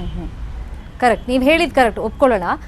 ಮುಕುಂದ್, ನಾನು ಕೇಳ್ತಿರೋದು, ಈಗ ಅವ್ರು ಹೊರಗಡೆ ಹೋಗಿದ್ರು, ದಿನಸಿ ಐಟಮ್ ಏನೋ ತರಕ್ಕೆ ಹೋಗಿದ್ರು ಅಂತೆಲ್ಲ ಹೇಳ್ತಾರಲ್ಲ, ಸೊ ಅಲ್ಲಿ ಹಂಗಾದ್ರೆ ಸೇಫ್ ಇರಲಿಲ್ಲ, ಯಾವ ಕ್ಷಣದಲ್ಲಿ ಏನು ಬೇಕಾದ್ರೂ ಆಗಿತ್ತು, ಅಂದ್ರೆ ರಿಸ್ಕ್ ತಗೊಂಡೆ ನವೀನ್ ಹೊರಗಡೆ ಬಂದ್ರ? ಸೊ ನೀವು ಅಲ್ಲಿ ಹೇಳ್ತೀರಾ ಮ್ಯಾಮ್, ರಿಸ್ಕ್ ಅಂದರೆ ಅಲ್ಲಿ ಜನರಲಿ ನಾವು ಎತ್ತೆಬಿಗೆ ಅವ್ರೊಬ್ಬರೇ ಅಂತ ಅಲ್ಲ, ಒಂದೊಂದು ಟೈಮ್ ಯಾರ್ಯಾರು ಫ್ರೀ ಇರ್ತಿದ್ರು ಅವ್ರು ಹೋಗ್ತಿದ್ರು. ಲೈಕ್ ಒಂದಿನ ಒಬ್ಬರು ಆ ಥರ ಡಿಫ್ರೆಂಟ್ ಒಬ್ಬರೊಬ್ರು ಹೋಗ್ತಿದ್ರು. ನಾವು ಒಂದೆರಡು ದಿನ ಹೋಗಿದ್ದು, ನಾವು ಫಸ್ಟ್ ನಾನು ಮತ್ತು ನನ್ನ ಫ್ರೆಂಡ್ ಇನ್ನೊಬ್ರು ಹೋಗಿದ್ವಿ. ಸೊ ಏನಂದರೆ ಕರ್ಫ್ಯೂ ಇರೋ ಟೈಮಲ್ಲಿ ಹೋಗೋದು ರಿಸ್ಕು, ಕರ್ಫ್ಯೂ ಇರೋ ಕಡೆ ಟೈಮಲ್ಲಿ ಹೋಗಂಗಿಲ್ಲ ಹೊರಗಡೆ. ಸೊ ಕರ್ಫ್ಯೂ ಇಲ್ಲದಿರೋ ಟೈಮಲ್ಲಿ ಹೋಗಿದ್ದವನು. ಸೊ ಅವಾಗ ಏನು ರಿಸ್ಕ್ ಇರಲ್ಲ ಅಂತ ಅನ್ಕೊಂಡಿನಿ. ಅದ್ರ ಬಗ್ಗೆ ನಮಗೂ ಮಾಹಿತಿ ಇಲ್ಲ ಕರೆಕ್ಟಾಗಿ ಏನು ನಡೆದಿದೆ ಅಲ್ಲಿ ಅಂತ. ನಾವು ತಿಳ್ಕೊಳಕ್ಕೆ ಪ್ರಯತ್ನ ಪಡ್ತಾ ಇವಿ, ನೋಡ್ಬೇಕು. ಓಕೆ ವಿನಯ್, ನೀವು ಹೊರಟ್ರಲ್ಲ ಆ ಟೈಮ್ನಲ್ಲಿ ನೀವು ಬಂಕರಿಂದ ಹೊರಗಡೆ ಬರ್ತಾ ಇದ್ದಂತೆ ಬಾಂಬ್ ಬ್ಲಾಸ್ಟ್ ಆಗೋದು ಅಥವಾ ಕ್ಷಿಪಣಿ ದಾಳಿ ಆಗೋದು ಇಂಥದ್ದೆಲ್ಲ ಸೌಂಡ್ ಬರ್ತಾ ಇತ್ತಾ, ನಿಮಗೆ ಕೇಳಿಸ್ತಾ ಇತ್ತಾ? ಇಲ್ಲ ಮೇಡಮ್, ಬೆಳಗ್ಗೆ ನಾವು ಹೊರಟಿದ್ದು ಬೆಳಗ್ಗೆ 6 ಗಂಟೆಗೆ ಹೊರಟಿವಿ. ಬಟ್ 4 ಗಂಟೆ ಮಟ್ಟ ಬಾಂಬ್ ಸೌಂಡಿಂಗ್ ಇದ್ವು. ಬಟ್ ನಾವು ಬಿಟ್ಟು ನಾವು ರೈಲ್ವೆ ಸ್ಟೇಷನ್ಗೆ ಹೋಗ್ಬೇಕಾದ್ರೆ ಟ್ರೈನ್ ತಗೊಳ್ಳೋ ಮಟ್ಟ ನಮ್ಗೆ ಯಾವ ಸೌಂಡು ಕೇಳಿಸಿಲ್ಲ ಮೇಡಮ್. ನಾವು 7:30-8 ಗಂಟೆ ಮಟ್ಟ ಬೆಳಗ್ಗೆ 7:30-8 ಗಂಟೆ ಮಟ್ಟ ಯಾವ ಸೌಂಡು ಕೇಳಿಸಿಲ್ಲ. ನಾವು ಅದೇ ದಾರಿಯಲ್ಲೇ ಹೋಗಿದ್ದೀವಿ ಮೇಡಮ್. ನಾವು ಹೋಗ್ಬೇಕಾದ್ರೆ ಅವ್ನು ಎಲ್ಲಿ ಏನಾಗಿದೆ ಅಂತ ಹೇಳ್ತಾ ಇದ್ರು, ಅದೇ ದಾರಿಯಲ್ಲೇ ಹೋಗಿದ್ವಿ. ಅಲ್ಲಿ ಏನೂ ಸಮಸ್ಯೆ ಇರಲಿಲ್ಲ, ಫುಲ್ ಖಾಲಿ ಇತ್ತು, ಜನ ಯಾರೂ ಇರಲಿಲ್ಲ, ಫುಲ್ ಪೀಸ್ಫುಲ್ಲಾಗಿ ಇತ್ತು ಮ್ಯಾಮ್ ಆ ಟೈಮಲ್ಲಿ. ಅದೇ ನಿಮ್ಗೊಂದು ಕ್ಲಾರಿಟಿ ಇಲ್ಲ, ಈಗ ನೀವು ಕಂಟಿನ್ಯೂಸ್ ಆಗಿ ಜರ್ನಿ ಮಾಡ್ಕೊಂಡ್ ಬಂದಿದ್ದೀರಾ, ಅಲ್ಲಿರೋರ್ನ ರೀಚ್ ಮಾಡಕ್ ಆಗ್ತಾ ಇಲ್ಲ ಅಂತ. ಈಗ ನೀವು ಅಂದ್ರಲ್ಲ ಬಂಕರ್ನಲ್ಲಿ ನಾವೆಲ್ಲ ಒಟ್ಟಿಗೆ 9 ಜನ ಇದ್ವಿ ಅಂತ. ಈಗ ನವೀನ್ ಅನ್ಫಾರ್ಚುನೇಟ್ಲಿ ಯಾರು ಅನ್ಕೊಂಡಿರ್ಲಿಲ್ಲ, ಹಿಂಗ ಆಗ್ಬಿಡ್ತು. ಉಳ್ದವ್ರೆಲ್ಲ ರಿಟರ್ನ್ ಬಂದಿದ್ದೀರಾ ನೀವು? ಇಲ್ಲ ಮೇಡಮ್, ಇನ್ನೂ 4 ಜನ ಇನ್ನೂ ಕಾರ್ಕಿವಲ್ಲೇ ಸಿಗಾಕೊಂಡಿದ್ದಾರೆ. ಅವ್ರಿಗೆ ಇನ್ನೂ ಹೆಲ್ಪ್ ಬೇಕಾಗಿದೆ ಇಂಡಿಯನ್ ಗೌರ್ಮೆಂಟಿಂದ, ಹೆಲ್ಪಿಗೋಸ್ಕರ ಕಾಯ್ತಾ ಇದ್ದಾರೆ. ನೀವೇನಾದ್ರೂ ಈಗ ಅವ್ರನ್ನೇನಾದ್ರು ಕಾಂಟ್ಯಾಕ್ಟ್ ಮಾಡಕ್ ಟ್ರೈ ಮಾಡಿದ್ರ, ಏನ್ ಪ್ರಾಬ್ಲಮ್ ಆಗ್ತಿದೆ ಅಂತ ಹೇಳಿ ಅಟ್ ಲೀಸ್ಟ್ ಕೇಳಿಸ್ಕೊಂಡವರು ಸಂಬಂಧಪಟ್ಟವರು ಆ ಇನ್ಫಾರ್ಮೇಶನ್ ಹೇಳಕ್ಕೆ ಈಸಿ ಆಗುತ್ತೆ. ಆಕ್ಚುಲಿ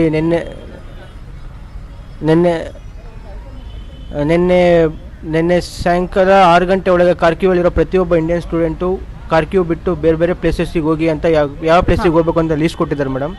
ಆ ಪ್ಲೇಸಸ್ಸಿಗೆ ಅವ್ರು ಹೊರಟಿದ್ದಾರೆ. ಬಟ್ ಒಂದು ಕಾಲ್ ಬಂತು, ಮೆಸೇಜ್ ಹಾಕಿದ್ದಾರೆ, we are safe in safe bunkers ಅಂತ ಅಷ್ಟೇ ಮೆಸೇಜಸ್ ಹಾಕಿದ್ದಾರೆ. ಬಂಕರ್ಸ್ ಸೇಫ್ ಆಗಿದ್ದಾರೆ ಅಂತ. ಇಂಡಿಯನ್ ಗೌರ್ಮೆಂಟಿಂದ ಇಂಡಿಯನ್ ಗೌರ್ಮೆಂಟು ರಷ್ಯನ್ ಗೌರ್ಮೆಂಟು ಮಾತಾಡಿ ಅವರು ರಷ್ಯಾದಿಂದ ಕಳಿಸ್ಕೊಡೋ ವ್ಯವಸ್ಥೆ ನಡೀತಾ ಇದೆ ಅಂತ ಸುದ್ದಿ ಬಂತು ಅಷ್ಟೇ ಮೇಡಮ್. ಓಕೆ ಮುಕುಂದ್, ನಿಮ್ಗೇನಾದ್ರೂ ಐಡಿಯಾ ಇದೆಯಾ? ಯಾಕಂದ್ರೆ ನಿನ್ನೆ ಉಕ್ರೇನ್ ಲೋಕಲ್ ಟೈಮ್ 6 ಗಂಟೆ ಒಳಗೆ ಇಂಡಿಯನ್ಸ್ ಎಲ್ಲ ನೀವು ವೆಕೇಟ್ ಮಾಡಿ ಅಂತ ಹೇಳಿದ್ರಲ್ಲ. ಸೊ ಹಾಗಾಗಿ ಈಗ 6 ಗಂಟೆ ಆದ್ಮೇಲೆ ಏನ್ ಆತಂಕ ಇದೆ ಅವ್ರಿಗೆಲ್ಲ ಪಾಪ, ಯಾಕಂದ್ರೆ ಈ ತರ ಟೈಮ್ ಬೌಂಡ್ ಕೊಟ್ಟ ಮೇಲೆ ಒಂದು ಆತಂಕ ಇದ್ದೇ ಇರುತ್ತಲ್ಲ. ಸೊ ಹಾಗಾಗಿ ಅದ್ರ ಬಗ್ಗೆ ಏನಾದ್ರು ನೀವು ಫಾಲೋ ಅಪ್ ಮಾಡಿದೀರಾ ಮುಕುಂದ್ ಅಲ್ಲಿರೋ ಸ್ಟೂಡೆಂಟ್ಸ್ ಜೊತೆಗೆ? ಆತಂಕ ಅಂದ್ರೆ ನಾವು ಈಗ ಬೆಳಗ್ಗೆ ಬಂದ ಈಗ ಒಂದೆರಡು ನ್ಯೂಸ್ ನೋಡಿದ್ವಿ. ನಾವಿದ್ದಿದ್ದ ಸಿಟಿನಲ್ಲಿ 2 ಕಾಲೇಜ್ಗಳನ್ನ ಡಿಸ್ಟ್ರಾಯ್ ಮಾಡಿದ್ದಾರೆ. VN ಕರಾಜಿನ್ ಅಂತ ಒಂದು ಕಾಲೇಜ್ನ ಅದು ನಿನ್ನೆ ಮಾಡಿದ್ದಾರೆ. ಮತ್ತೆ ಇವತ್ತೊಂದು ಸುಮೇದಲ್ಲಿ ಇನ್ನೊಂದು ಬೇರೆ ಸಿಟಿಲಿ ಇನ್ನೊಂದು ಕಾಲೇಜ್ ಡಿಸ್ಟ್ರಾಯ್ ಮಾಡ್ಯಾರೆ. ಸೊ ಅವ್ರ ಸೇಫ್ಟಿ ಕನ್ಸರ್ನ್ಸಿಗೆ ಅವರು ಎವ್ಯಾಕ್ಯುಯೇಟ್ ಮಾಡಿ ಅಂತ ಹೇಳಿದ್ದಾರೆ ಅದನ್ನ. ಯಾಕಂದ್ರೆ ಅದು ರಷ್ಯಾ ಫುಲ್ ಆನ್ ಅಟ್ಯಾಕ್ ಮಾಡ್ಬೋದು, ಎಲ್ಲಿ ಏನ್ ಬೇಕಾದ್ರು ಮಾಡ್ಬೋದು. ಅವ್ರು ಹೇಳಕ್ಕಾಗಲ್ಲ, ಯುದ್ಧ ಅಂದ್ಮೇಲೆ ಎಲ್ಲಿ ಏನ್ ಬೇಕಾದ್ರು ನಡಿಬೋದು ಅಂತ ಅವ್ರು ಹೇಳಿದ್ದಾರೆ. ಸೊ ಅಷ್ಟೇ ಇನ್ಫಾರ್ಮೇಶನ್ ಮ್ಯಾಮ್ ನಮಗೂ ಬಂದಿರೋದು. ಓಕೆ, ಈಗ ತುಂಬಾ ಜನ ಸ್ಟೂಡೆಂಟ್ಸ್ ಅಲ್ಲಿ ಸಿಕ್ಕಾಕೊಂಡ್ಬಂದಿದ್ದಾರೆ. ನೀವುಗಳು ಬಂಕರ್ ಅಲ್ಲಿ ಇದ್ದಾಗ ವಿನಯ್, ಮುಕುಂದ್, ನವೀನ್ ಮತ್ತೆ ಉಳ್ದ ಫ್ರೆಂಡ್ಸ್ ಎಲ್ಲ, ಅವಾಗ ಏನೇನ್ ಯಾವ ತರ ಸಮಸ್ಯೆ ಆಗ್ತಿತ್ತು? ನೀರಿರ್ಬೋದು, ಜೊತೆಗೆ ಈ ನೆಟ್ವರ್ಕ್ ಸಮಸ್ಯೆ ಇರ್ಬೋದು, ಅಥವಾ ತಿನ್ನೋದಕ್ಕೆ ಆಹಾರದ ಸಮಸ್ಯೆ ಇರ್ಬೋದು.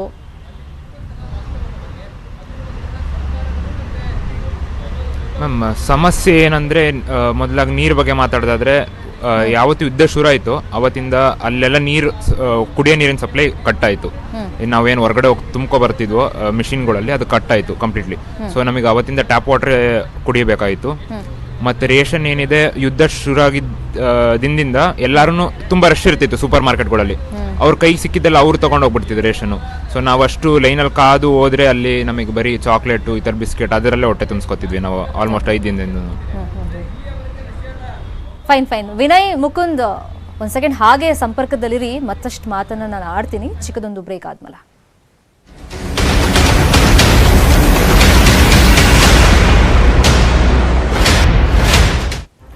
Welcome back. ಉಕ್ರೇನಿಂದ ಚಾಮರಾಜನಗರಕ್ಕೆ ವಾಪಸ್ ಆಗಿದ್ದಾರೆ ಸಿದ್ದೇಶ್. ಹನೂರು ತಾಲೂಕಿನ ಒಡೆಯರ ಪಾಳ್ಯದ ನಿವಾಸಿ ಸಿದ್ದೇಶ್ ಉಕ್ರೇನ್ನ ಕೀವ್ನಲ್ಲಿ 2ನೇ ವರ್ಷದ MBBS ಮಾಡ್ತಾ ಇದ್ರು. ಸಿದ್ದೇಶ್ ಸೇಫ್ ಆಗಿ ಈಗ ಅವ್ರ ಊರು ತಲುಪಿದ್ದಾರೆ, ಚಾಮರಾಜನಗರಕ್ಕೆ ಬಂದಿದ್ದಾರೆ.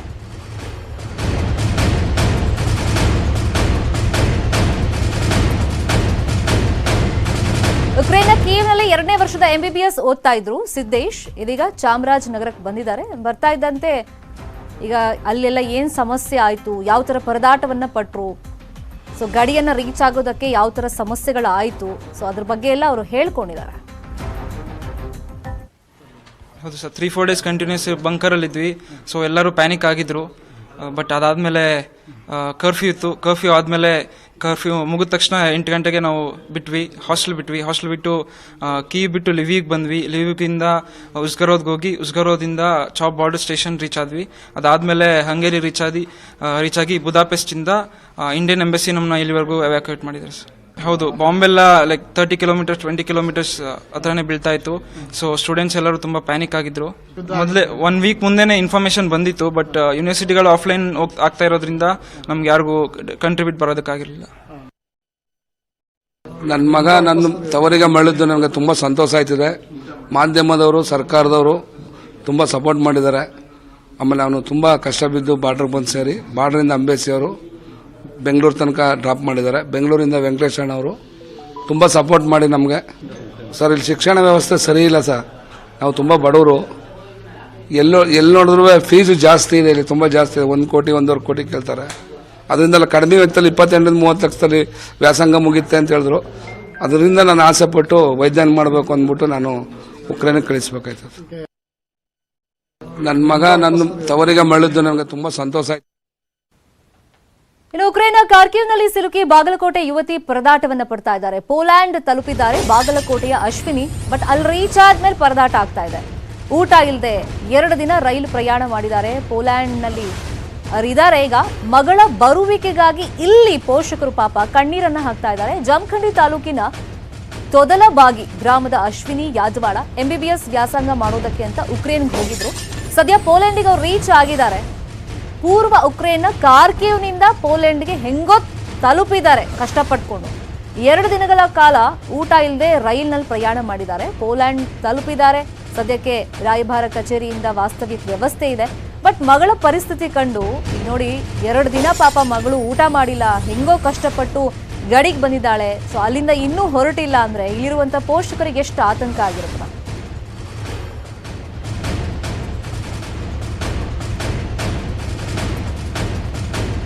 ನೀರಿಲ್ಲ, ಊಟಿಲ್ಲ, 4-5 ದಿನ ಆಗ್ತೀವಿ ಅವ್ರಿಗೆ. ನೀರಿಲ್ಲ, ಊಟಿಲ್ಲ, ಸ್ವಲ್ಪ ಭಾಳ ತೊಂದರೆ ಹೇಳ್ತಾರೆ. ಇಲ್ಲಿ ಹೊರಗೊಳಗಂದ್ರೆ ಅಲ್ಲಿ ಯುಕ್ರೇನ್ ರೈಲ್ವೆ ಸ್ಟೇಷನ್ದಲ್ಲಿ ಅಲ್ಲಿ ಹಚ್ಕೊಳಕ್ ತಯಾರಿಲ್ಲ ಅವ್ರಿಗೆ. ಇಲ್ಲಿ ಬಂದ ಪೋಲೆಂಡ್ ಬಾರ್ಡರ್ ಹೋಗೋದು, ಅಲ್ಲಿ ಆದ್ರೂ ಅವ್ರಿಗೆ 8-10 ತಾಸು ಅಂತರೂ ಚೆಕಿಂಗ್ ಮಾಡಕ್ 10 ತಾಸು ವೇಟ್ ಮಾಡಿಸ್ಬೋದು. ಯಾವುದೇ ಕೇಂದ್ರ ಸರ್ಕಾರದಿಂದ ನಮಗೆ ಸಹಾಯ ಆಗ್ತಂದ್ರೆ ಅಲ್ಲಿ ಹುಡುಗರಿಗೆ ಸ್ವಲ್ಪ ಮಾಹಿತಿ ಇದನ್ನ ಮಾಡಿ ಅಧಿಕಾರಿಗಳಿಂದ ಒಂದು ಮಾಹಿತಿ ಕೊಟ್ರಂದ್ರೆ ಅವು ಹುಡುಗರು ಜಲ್ದಿ ಬರ್ಬೇಕಂತ ಸ್ವಲ್ಪ ಜಲ್ದಿ ಬರಕ್ಕೆ ಅನುಕೂಲ ಆಗ್ತದೆ. ಈಗ ಅವ್ರಿಗೆ ನೀರಿಲ್ಲ, ಊಟಿಲ್ಲ, 4-5 ದಿನ. ಉಕ್ರೇನ್ನಿಂದ ವಾಪಸ್ ಆಗಿರುವಂತಹ ಮತ್ತೊಬ್ಬ ವಿದ್ಯಾರ್ಥಿ ಮನೋಜ್ ಸಿಂಗ್ ಅವರು ನಮ್ಗೀಗ ಸಂಪರ್ಕದಲ್ಲಿ ಸಿಕ್ಕಿದ್ದಾರೆ, ಲೈವ್ ಕನೆಕ್ಟೆಡ್ ಇದ್ದಾರೆ. ಮನೋಜ್ ಸಿಂಗ್, ಯಾವಾಗ ನೀವು ಬಂದು ಲ್ಯಾಂಡ್ ಆಗಿದ್ದು? ಉಕ್ರೇನಲ್ಲಿ ಎಲ್ಲಿದ್ರಿ ನೀವು? ನಾನು ಕೀವಲ್ಲಿದ್ದೆ, ಮೇನ್ ಸಿಟಿಯಲ್ಲಿ. ಇವತ್ತು ಬೆಳಿಗ್ಗೆ ತಾನೇ ನಾನು 1:30 ಮಧ್ಯಾಹ್ನ ನಾನು ಲ್ಯಾಂಡ್ ಆಗಿದ್ದೇನೆ ಇಲ್ಲಿ. ಇವಾಗ ಕರ್ನಾಟಕ ಭವನಲ್ಲಿ ಉಳ್ಕೊಂಡಿದ್ದೀನಿ. ಇಲ್ಲಿಂದ ಕರ್ನಾಟಕಕ್ಕೆ ಕರ್ಕೊಂಡ್ ಬರ್ತಾ ಇದ್ದಾರೆ. ಈಗ ಯಾವಾಗ ನೀವು ಹೊರಟಿದ್ದು ನಿಮ್ಮ ಪ್ಲೇಸ್ ಇಂದ? ಅಲ್ಲಿಂದ ಹೊರಡಬೇಕು ಅಂತ ಏನಾದ್ರು ಇನ್ಫಾರ್ಮೇಶನ್ ನಿಮಗೆ ಬಂತಾ, ಅಥವಾ ನೀವೇ ರಿಸ್ಕ್ ತಗೊಂಡು ಅಲ್ಲಿಂದ ಹೊರಡುವಾಗ ಎಷ್ಟು ಜನ ಸ್ನೇಹಿತರು ಸೇರ್ಕೊಂಡು ಹೊರಟ್ರಿ? ಸೊ ಎಲ್ಲಿಗೆ ರೀಚ್ ಆದ್ರಿ ನೀವು ಏರ್ ಲಿಫ್ಟ್ ಜಾಗಕ್ಕೆ?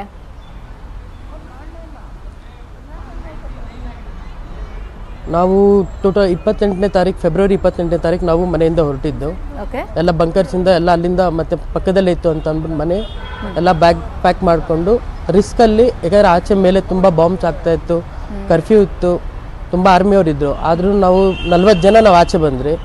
ಲಾಸ್ಟಲ್ಲಿ ರೈಲ್ವೆ ಸ್ಟೇಷನ್ ಬರೋಷ್ಟೊತ್ತಿಗೆ 27 ಜನ ಇದ್ರಿ. ಇನ್ನು 13 ಜನ ಎಲ್ಲೋದ್ರು ಅನ್ನೋದು ಗೊತ್ತಾಗಿಲ್ಲ, ಯಾಕಂದರೆ ಅಷ್ಟು ಇದಿತ್ತು. ಅಲ್ಲಿಂದ ಮತ್ತೆ ನಾವು ಟ್ರೈನ್ ಹಿಡಿಯುವಾಗ ಪ್ರತಿಯೊಂದು ಟ್ರೈನಲ್ಲೂ ತುಂಬಾ ರಶ್ ಇತ್ತು. 2-3 ಜನ ಹೆಂಗಂದ್ರೆ ಹಂಗೆ ಹತ್ತಾ ಇದ್ರೆ ಯಾವ ಟ್ರೈನಲ್ಲಿ ಹೋಗ್ತಾ ಇದ್ದೀವಿ ಯಾರಿಗೂ ಗೊತ್ತಿಲ್ಲ. ತುಂಬ ಜನ ಉಸ್ಗೋರೋತ್ ಅಂದ್ಬಿಟ್ಟು ಒಂದು ಊರಿದೆ, ಬೇರೆ ಬಾರ್ಡರ್, ಹಂಗೇರಿ ಬಾರ್ಡರ್, ಅಲ್ಲಿಗೆ ಹೋಗಿದ್ದಾರೆ. ತುಂಬ ಜನ ಪೋಲೆಂಡ್ ಬಾರ್ಡರ್, ನಾನು ಪೋಲೆಂಡ್ ಬಾರ್ಡರ್ಗೆ ಬಂದಿದ್ದು. ಲಿವಿವ್ ಅಂತ ಒಂದು ಊರಿದೆ, ಅಲ್ಲಿ ಕೀವಿಂದ ಲಿವಿವ್, ಅಲ್ಲಿಂದ ಮತ್ತೆ ಬುದೋಮಿರ್ಸ್ ಅಂದ್ಬಿಟ್ಟು ಒಂದು ಬಾರ್ಡರ್, ಅದು ಅಲ್ಲಿಗೆ ಬಂದೆ ನಾನು. ನನ್ನ ಜೊತೆ ಲಾಸ್ಟಲ್ಲಿ ಉಳ್ಕೊಂಡಿದ್ದು ಬರೀ 6 ಜನ. 40 ಜನದಲ್ಲಿ ನಾವು ಬಿಟ್ಟಿದ್ದು, ಆದರೆ 6 ಜನ ಮಾತ್ರ ನಾವು ಆಚೆ ಬಂದ್ರಿ ಪೋಲೆಂಡ್ ಬಾರ್ಡರ್ಗೆ. ಮಿಕ್ಕಿದವರೆಲ್ಲ ತುಂಬ ಜನ ಹಂಗೇರಿಯಲ್ಲಿದ್ದಾರೆ, ಇನ್ನು ರೊಮಾನಿಯಲ್ಲಿದ್ದಾರೆ, ತುಂಬ ಜನ ಆ ಕಡೆನೇ ಇನ್ನೂ ಇದ್ದಾರೆ. ಇನ್ನು ಅವ್ರು ಇನ್ನೂ ಆ ಕಡೆಯಿಂದನೂ ಬಂದಿಲ್ಲ.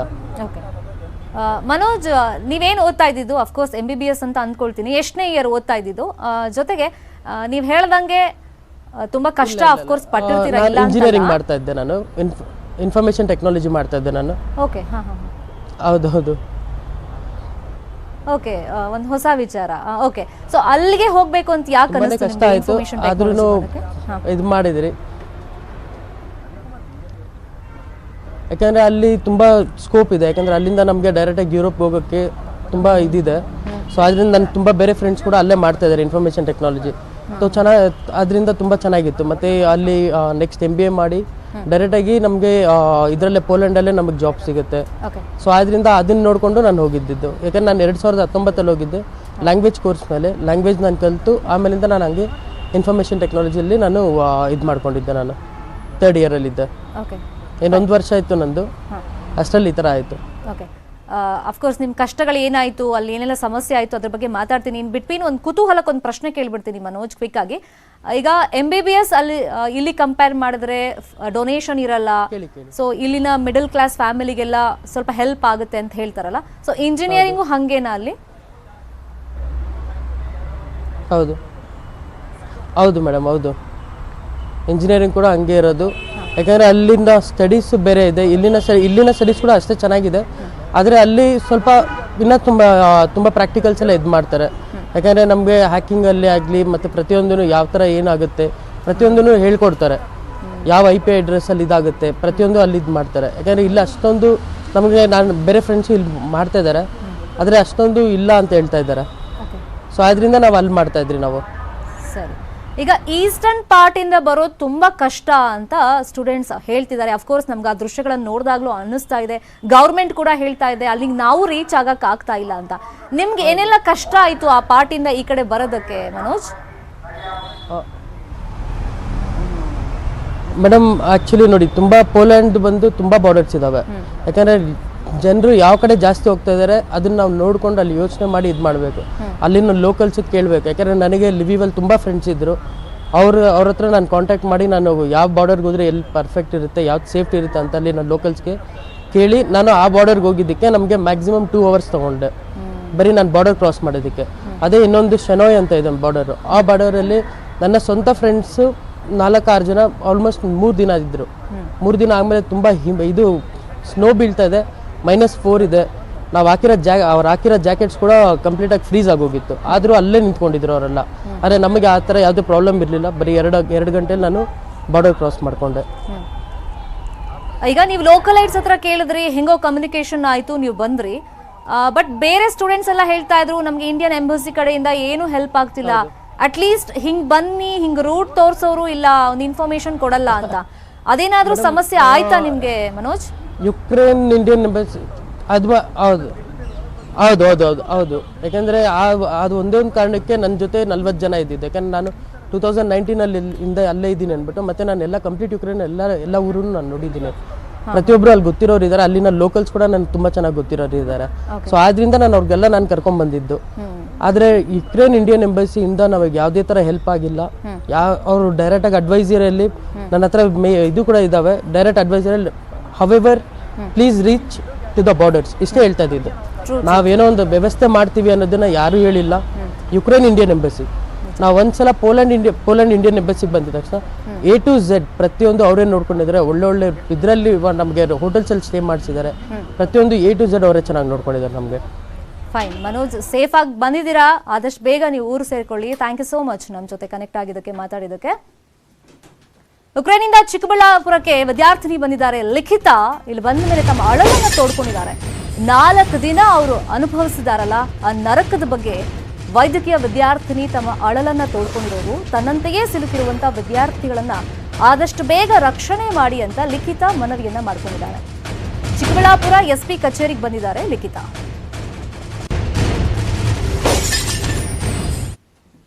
ಇಲ್ಲಿ ತುಂಬ ಜನ ಬಂಕರ್ಸಲ್ಲೇ ಇದ್ದೀವಿ. ಲೈಕ್ ನಾವು ಬಾರ್ಡರ್ ಕ್ರಾಸ್ ಮಾಡೋಕೆ ತುಂಬ ಮಿಸ್ಬಿಹೇವಿಯರ್ಸ್ ನೋಡ್ತಾ ಇದ್ದೀವಿ. ನಾವು ಬಾರ್ಡರ್ ಕ್ರಾಸ್ ಮಾಡೋವಾಗ ತುಂಬ ಹೊತ್ತಲ್ಲಿ ನಿಲ್ಲಬೇಕಾಗುತ್ತೆ. Like almost 3 to 4 days stay ಮಾಡಲು ಬೇಕಾಗುತ್ತೆ. ಒಡೆಸ್ಸಂದ ಬಂದಿರೋದು, ಅಲ್ಲಿ ಫಸ್ಟ್ ಡೇನೇ ಬಾಂಬ್ ಹಾಕಿದ್ರು.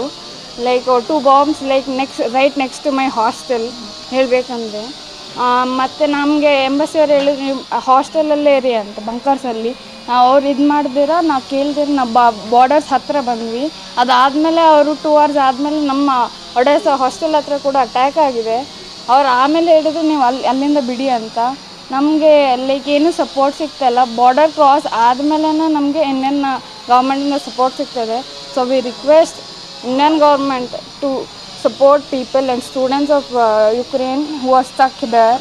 ಲೈಕ್ ಮೆಡಿಕಲ್ ಸ್ಟೂಡೆಂಟ್ಸ್ ತುಂಬ ಜನ ಇರೋದು. ಮಿಸ್ಕ್ಯಾಲ್ಕುಲೇಷನ್ ಆಗಿದೆ. ಫಸ್ಟ್ 15,000 ಅಂತ ಹೇಳಿದವರು ನೆಕ್ಸ್ಟ್ 20,000 ಅಂತ ಹೇಳಿ. ಇದು ಸದ್ಯದ ನ್ಯೂಸ್ ಅಪ್ಡೇಟ್ಸ್. ನೋಡ್ತಾರೆ ನ್ಯೂಸ್ 18 ಕನ್ನಡ. ಜಾಲ ನಮ್ಮದು, ಬಲ ನಿಮ್ಮದು. ಮುಖ್ಯಾಂಶ